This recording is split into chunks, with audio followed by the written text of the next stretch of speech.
any new executive coming in the first year, they're really evaluating and trying to figure out, okay, what difference are you going to make? And then we get to March and everything's starting to close down. So from then on, it's just been a crazy ride, a fun ride, but crazy. So while we have individuals out in the community that are working in our supportive employment group that, are employed, that's their whole source of income. So early on, with the CFO and I, we made the decision that, okay, even if we shut down, we're gonna keep everybody on as long as we can. So we made the decision to cease programs and then keep people employed while we figured out our next steps.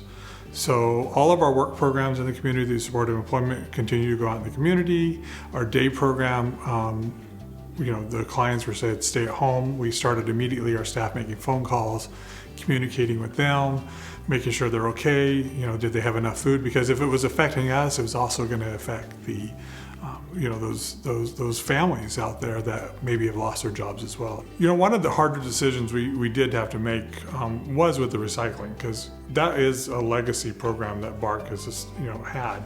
That was started with Jim Baldwin.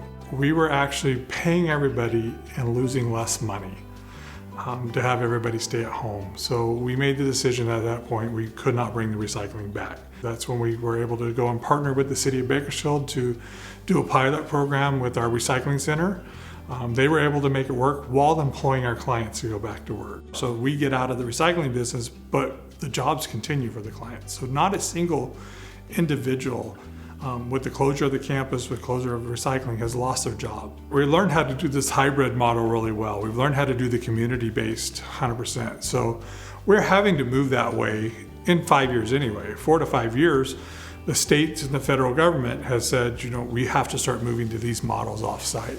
We've figured out how we can make that happen. And so we made the decision to go to a completely, when we do finally return full-time, a completely community-based program.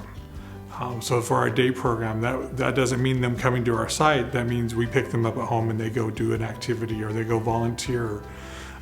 They do all those things in the community. So because of the changes with not having to have the facility-based programs, or we're not going to bring those facility-based, we around November looked at, okay, does the campus of BARC, our 25-acre campus, actually serve our purposes, or is it an unnecessary asset that's not actually helping us for the future? So about that time, we met with the CFO and the board of directors and formulated a plan. Let's move forward and let's downsize.